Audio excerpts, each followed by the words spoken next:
करेंगे।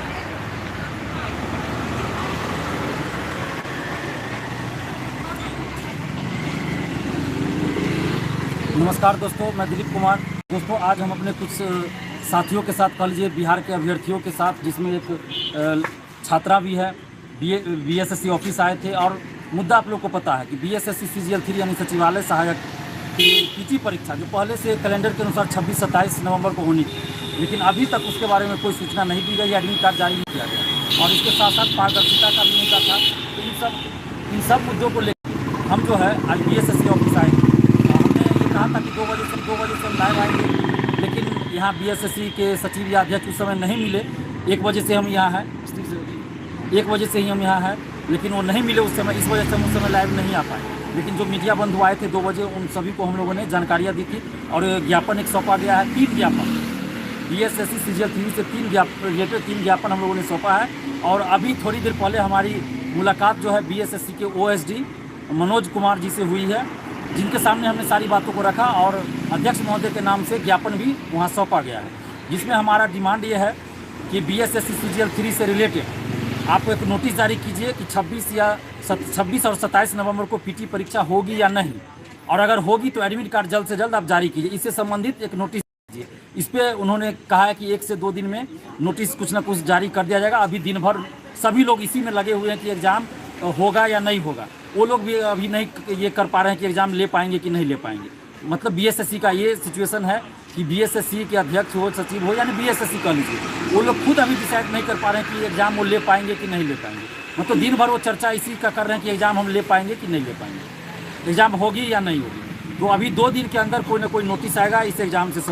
तब तक आप लोग पढ़ाई अपना करते रहिए, इधर उधर की खबरों पर कुछ भी आप दिमाग अपना डाइवर्ट मत कीजिए, सिर्फ पढ़ाई कीजिए। अगर 26-27 को भी एग्ज़ाम होगी तो आप उसके लिए भी प्रिपेयर रहिए, तैयारी करते रहिए।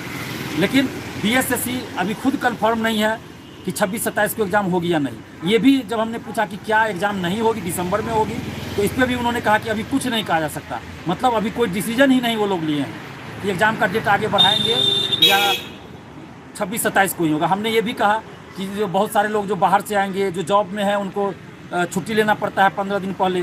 तो इन सब बातों को ध्यान में रखा जाए और एक नोटिस जारी किया जाए ताकि कंफर्म हो जाए कि 26-27 को एग्ज़ाम होना है, तो वो लोग छुट्टी भी लेंगे।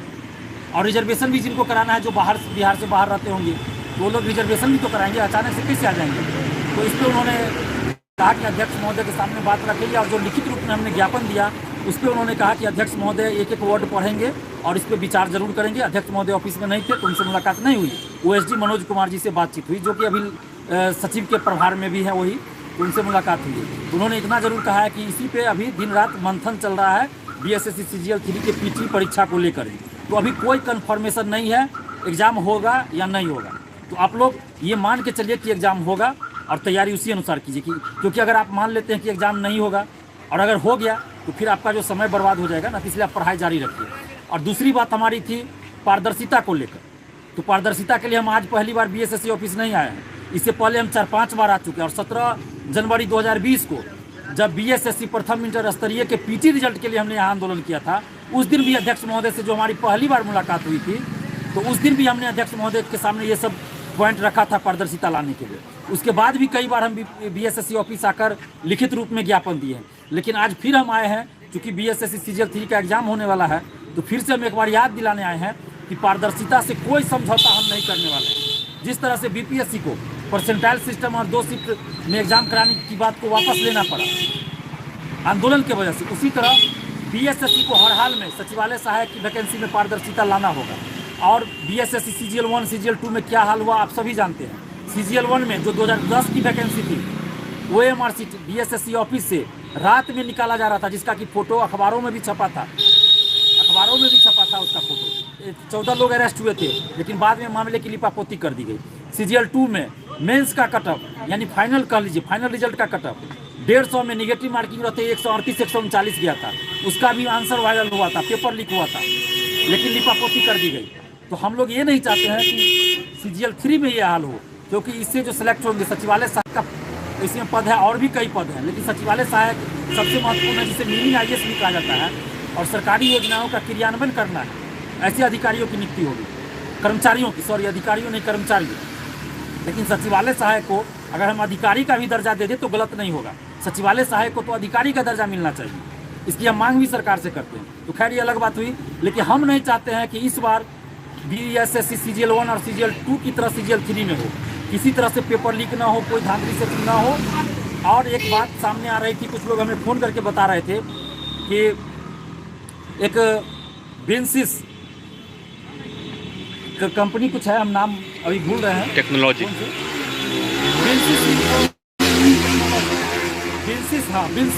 बेंसिस टेक्नोलॉजी एजेंसी है, जिसको कि BSSC CGL 3 का क्वेश्चन सेट करने के लिए, छापने के लिए दिया गया, क्वेश्चन छापने के लिए दिया गया।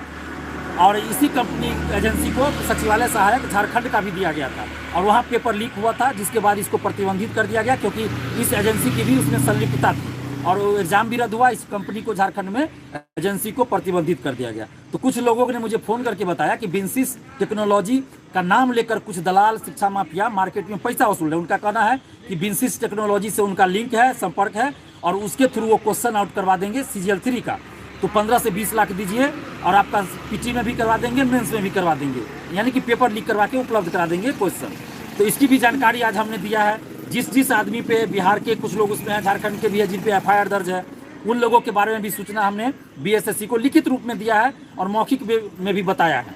तो ये एक था कि अगर सच में BSSC इस कंपनी को दिया है या नहीं, ये तो BSSC के अध्यक्ष ही जानेंगे, हम लोग को तो नहीं पता है। लेकिन अगर सचमुच में दिया गया है बेंसिस टेक्नोलॉजी को, तो फिर ये गंभीर विषय है, तो इस पर BSSC को एक्शन लेना चाहिए। हमने इसलिए जानकारी भी दी। और पारदर्शिता के लिए हमारा डिमांड है, धांधली सेटिंग ना हो, इसके लिए पारदर्शिता लाई जाए। तो इसके लिए हमने 7 सूत्री, टोटल 7 सूत्री हमने डिमांड रखा है। पहला डिमांड है कि OMR शीट की कार्बन कॉपी और क्वेश्चन बुकलेट परीक्षा समाप्ति के बाद परीक्षार्थियों को दिया जाए, आंसर की बताया जाए, जारी किया जाए, और जब रिजल्ट प्रकाशित होता है तो कटअप और सभी परीक्षार्थियों का मार्क्स बताया जाए। उसके बाद हमारा डिमांड है कि OMR शीट जहाँ भी रखी जाए, जिस स्ट्रॉन्ग रूम में रखी जाए, वहाँ CCTV कैमरे से उसकी निगरानी हो और स्मार्ट लॉक लगाई जाए, ताकि OMR शीट कोई बाहर निकाले तो पता चल जाए कि कौन और कब निकाल रहा है। इसके अलावा हमारा डिमांड है कि हर एक क्वेश्चन पे QR कोड, जैसे 67वीं BPSC में किया गया पूर्ण परीक्षा में, तो हर एक क्वेश्चन पे QR कोड हो और हर एक क्वेश्चन के हर एक पेज पे क्वेश्चन बुकलेट नंबर दिया जाए।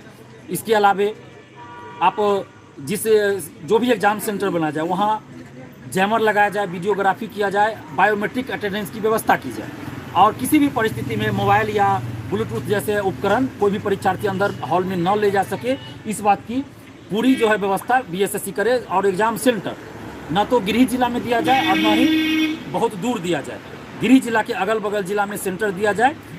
तो ये सब हमारा 7 सूत्री डिमांड है, जिसपे अगर BSSC ने गंभीरतापूर्वक विचार करते हुए लागू नहीं किया, तो फिर हम इस जो 7 सूत्री हमारा डिमांड है, इस डिमांड को लेकर हम लोग BSSC ऑफिस में तो आंदोलन करेंगे ही, पटना की सड़कों पे आंदोलन तो करेंगे, पूरे बिहार में हर जिला में आंदोलन होगा। और ये जो 7 सूत्री हमारा डिमांड है, इससे पीछे हटने का सवाल नहीं है। ये बिहार के सिर्फ 9 लाख नहीं, बल्कि 9 लाख से ज़्यादा कर लीजिए, क्योंकि एक बार अगर ये सिस्टम लागू हो जाएगा तो आगे की परीक्षाओं में भी ये लागू होगा। तो ये 9 लाख ही नहीं है, लाखों स्टूडेंट्स कर लीजिए, उनके भविष्य का सवाल है। और इस बार भविष्य के साथ खिलवाड़ नहीं होने देंगे, बिहारी मेधा के साथ खिलवाड़ नहीं होने दिया जाएगा, बिहारी प्रतिभा के साथ हम लोग खिलवाड़ नहीं होने देंगे। और हर हाल में BSSC को पारदर्शिता लानी होगी। BSSC CGL 2, CGL 1 और प्रथम इंटर स्तरीय जो 8 साल में पूरा हुआ, वैसा हाल CGL 3 का नहीं होने देंगे। 1 से 1.5 साल के अंदर में बहाली पूरा करना होगा, पूरी पारदर्शिता के साथ। और आप जितने भी अभ्यर्थी, आपसे यही आग्रह करेंगे कि आप लोग अभी पढ़ाई कीजिए, और 2 दिन के अंदर कोई ना कोई नोटिस आ जाएगा BSSC का, जैसा कि हमें आश्वासन दिया गया है कि अभी ये लोग विचार कर रहे हैं कि क्या किया जाए। हो सकता है कहीं दिसंबर में एग्जाम ले, हो सकता है, लेकिन अभी कुछ भी कंफर्म नहीं है। तो ये लोग खुद अभी डिसाइड नहीं कर पाए, ये लोग आपस में चर्चा अभी कर रहे हैं। तो 2 दिन के अंदर कोई ना कोई नोटिस आएगा, तो आप लोग सिर्फ और सिर्फ पढ़ाई कीजिए, बाकी इधर उधर कोई मतलब ज़्यादा दिमाग डाइवर्ट नहीं कीजिए, मेरा यही कहना है। क्योंकि जो समय आपका बीत जाएगा वो वापस नहीं आएगा, तो उस समय बहुत मूल्यवान है, उसका आप कदर कीजिए और पढ़ाई कीजिए, और शिक्षा माफियाओं दलालों के चक्कर में मत पड़िए। बाकी बिहार की ये बेटी जो BPSC आंदोलन में सक्रिय रूप से रही थी, पुलिस की लाठी भी खाई, गिरफ्तार भी हुई थी, लेकिन डरी नहीं, आज फिर ये बोली कि भैया हम आएंगे। और ये समझिए तो हम मतलब किसी को बुलाना नहीं चाह रहे थे कि परेशान क्यों करें, एग्जाम का समय है। लेकिन इस लड़की का कहना है कि हम बहुत भुगते हैं, CGL 2 में भुगते हैं, BSSC प्रथम इंटर स्तरीय में भुगते हैं, दरोगा बहाली में भुगते हैं। जो ये काम जो आप कर रहे हैं बहुत अच्छा, इसलिए हम जरूर आएंगे। और ये समझिए तो एक तरह से ज़बरदस्ती BSSC ऑफिस, और 12 बजे से ये पहुंची हुई है। हमसे पहले 1 घंटा पहले आ गई थी, हमें 1 बजे आना था, लेकिन ये 12 बजे से पहुंची हुई है। तो ये क्या कहना चाह रही है, आप इनकी बात को भी सुनिए। मैं ये तमाम छात्रों से कहना चाहूँगी कि सबसे पहले तो आप जो है पढ़ाई करें, ठीक। जब आप लोग की ज़रूरी होगी फिर आप लोग हम लोग को साथ दें, ठीक। क्योंकि आप इतने मेहनत करते हैं, एक गरीब छात्र हैं, मेहनत करते हुए भी आपकी मेधा के आधार पर आपकी सिलेक्शन नहीं होती है। तो इस सिलेक्शन के लिए जो है हम लोग जो है बिहार BSSC ऑफिस आज आए थे और 7 सूत्री मांगों को रखा है, जिसमें हम लोग ने ये जो मांग थी पहले BSSC कभी इसको लागू नहीं किया। और ये जो बच्चे BSSC के एग्ज़ाम देते थे उनको पता नहीं होता था कि मुझे कितना मार्क्स आया, जो हम क्वेश्चन बनाए उसका आंसर शीट क्या आयोग, मतलब ये बिहार कर्मचारी आयोग जो है मान्य। तो इस आधार पर हम लोग ने 7 सूत्री मांगों को जो है आप लोग के सामने रखा, जिसमें क्या है कि जो आप एग्ज़ाम देते हैं तो उसमें बुकलेट पहले नहीं दिया जाता था, तो बुकलेट और OMR शीट का कार्बन कॉपी हम लोग ने एग्ज़ाम समाप्ति के बाद मांग को रखा। दूसरी बात हम लोग ने बायोमेट्रिक का भी मांग रखा। उसके बाद में हम लोग जैम्बर लगाने की, जैम्बर की जो मांग थी क्या है कि ये जैसे मान लीजिए 5G अभी इसका ज़माना है तो वहाँ पर 2G का जैम्बर लगाया जाए, तो वो नहीं, उस तकनीक की जैम्बर का हम लोग प्रयोग के मतलब मांग करने की बात कर रहे हैं। दूसरी बात क्या है कि जो जहाँ पर OMR शीट जो रखा जाता है वहाँ पर जो है CC कैमरा की व्यवस्था किया जाए, डिजिटल लॉकर की व्यवस्था किया जाए। इस तरह से जो है हम लोग छात्राओं से कुछ जितने भी छात्र छात्राओं से ये अपील है, खासकर लड़कियों से जो घर से बाहर रहकर पढ़ रही है, कितनी वक्त के बाद वो बाहर रहती है, कितने उसके लॉज में परेशानी होती है, कितने हॉस्टल में परेशानी होती है, वो मन लगाकर पढ़े। जब भी जरूरी हो वो अपने अधिकार के लिए सड़कों पर जरूर डरे नहीं, जहाँ डरे नहीं, एकदम अधिकार के लिए लड़े। क्योंकि मैं 2014 में मैं BSSC एग्जाम दी थी और इसका जो है नतीजा मेरे सामने मैं भुगती हूँ, और यहाँ तक मैं बेरोजगार खड़ी हूँ। आपके सामने आवाज़ उठाने का मेरा यही कारण है कि जब मैं BSSC जब मैं मेंस देने आई थी तो उस समय हर क्वेश्चन को वायरल किया गया था। आपको जो है 10 बजे से एग्ज़ाम थी, वो क्वेश्चन पेपर 1 दिन पहले वायरल कर दिया गया था। 2 बजे से GS पेपर की एग्ज़ाम थी, उसको जो है 1 दिन पहले वायरल कर दिया गया था। तो इस आधार पर क्या हुआ कि हम लोग की सिलेक्शन नहीं हुई, जो आज जो परिणाम आप लोग के सामने हम खड़े हैं। और ये मैं BPSC से लेकर मैं बिहार SSC तक मैं अपने अधिकार के लिए लड़ रही हूँ और लड़ूंगी। इसके साथ ही आप लोग की साथ की जरूरी है। आप लोग जितना साथ देंगे उतना आप लोग की जो है बेनिफिट होगा। ये मैं अपने लिए नहीं लड़ रही हूँ, छात्र नेताजी दिलीप जी अपने लिए नहीं लड़ रहे हैं, वो तमाम बिहार के युवाओं के लिए लड़ रहे हैं। जो पिता अपने बच्चों के कपड़े देखते हैं, जो पिता अपने 500 से अधिक कपड़े नहीं पहनते हैं, अपने बच्चे को कपड़े वो सही से नहीं पहना पाते हैं, वो किसी तरह से पेट काट कर अपने बच्चे को बाहर रखकर पढ़ाते हैं। मैं तमाम छात्र छात्राओं के लिए लड़ रही हूँ और आपको मैं ये कहना चाहूँगी कि जब भी ज़रूरी हो आप हम लोग का साथ दें, यही मैं आप लोग से अपील करती हूँ। चलिए, बहुत बहुत धन्यवाद बिहार की इस बेटी को जो इतनी बहादुरी का काम कर रही है। और जितनी भी लड़कियां हैं बिहार की बेटियां हैं उनको इनसे सीखना चाहिए। जिस तरह से BPSC आंदोलन में आपने देखा कि लगभग 150 बिहार की बेटियां आंदोलन में शामिल हुई और 11 लड़की गिरफ्तार हुई थी थाने में मेरे साथ, रात के 9 बजे तक थी। लास्ट में मजबूरी सरकार को छोड़ना पड़ा, पुलिस को छोड़ना पड़ा, क्योंकि आप कुछ गलत नहीं कीजिएगा तो क्या कर लेगी सरकार या पुलिस? कुछ नहीं कर सकती है जब तक आप हिंसा नहीं कीजिएगा। तो आप जो भी छात्र हो छात्राएं हैं, डरिए नहीं, कभी भी अपने हक और अधिकार के लिए आवाज़ उठाइए। नहीं तो जितना भी ये बिहार का भर्ती आयोग है और जितना भी ये नेता लोग हैं, ये सब पूरा सीट बेच देगा और पैसा पे जो है सीट की बोली लग जाएगी। तो ये सब आप लोग एकदम बिल्कुल अपने अधिकार के लिए लड़िए। जब भी जरूरत होगी तभी हम आपको बुलाएंगे। आज भी हमें यहाँ आना था, हम किसी को नहीं बताए, हम चुपचाप यहाँ आए। कुछ लोग को पता चला तो ये लोग आ गए हैं, लेकिन हम किसी को सार्वजनिक रूप से नहीं बुलाए, क्योंकि हम परेशान करना नहीं चाहते बेवजह। हमको आना था, आयोग को सलाह देना था, इनको बताना था, ज्ञापन देना था, हमने दे दिया। लेकिन जब भी जरूरत होगी आपकी आंदोलन करेंगे तो उसमें आप जरूर शारीरिक रूप से आइए, एक भीड़ दिखाइए, संख्या दिखाइए, ताकि सरकार और आयोग मजबूर। और जिस तरह BPSC में परसेंटाइल सिस्टम को वापस लेना पड़ा, मुख्यमंत्री नीतीश कुमार जी को हस्तक्षेप करना पड़ा, और पेपर लीक को जिस तरह से हमने उजागर किया और मुख्यमंत्री जी को उसमें भी हस्तक्षेप करना पड़ा, और कैंसिल हुआ एग्जाम, दोबारा एग्जाम हुआ, जांच बैठा, कई लोग उसमें अरेस्ट हुए। हालांकि अभी भी बड़ी मछलियाँ बाहर है, लेकिन अरेस्ट तो कुछ लोग हुए।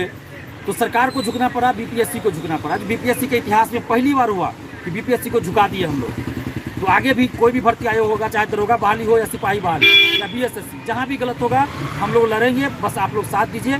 और जितने भी मगध यूनिवर्सिटी के जिनका सेशन लेट चल रहा है उनके लिए भी हम लोग लड़ेंगे, चाहे बिहार की कोई भी यूनिवर्सिटी, उन सब के लिए लड़ेंगे, शिक्षक अभ्यर्थियों के लिए भी लड़ेंगे। लेकिन अभी मेरी तबीयत खराब है, आप लोगों को भी पता होगा, मेरा इलाज अभी चल रहा है, तो इस वजह से हम कोई आंदोलन नहीं कर पा रहे हैं, क्योंकि हमें बीच में बार बार जांच के लिए या किसी चीज़ के लिए एम्स जाना पड़ेगा दिल्ली, तो इस वजह से हम आंदोलन नहीं कर पा रहे हैं। लेकिन आप सबसे हम यही आग्रह करेंगे कि अभी आप पढ़ाई कीजिए, जब भी आंदोलन होगा आप लोग शारीरिक रूप से आइएगा, लेकिन अभी सिर्फ पढ़ाई कीजिए और 2 दिन के अंदर BSSC कुछ ना कुछ नोटिस जरूर देगी। धन्यवाद, जय हिंद।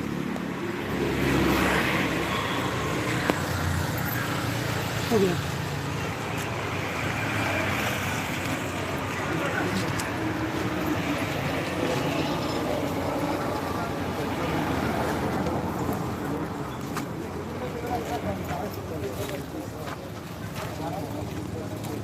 आप ही पहुंचा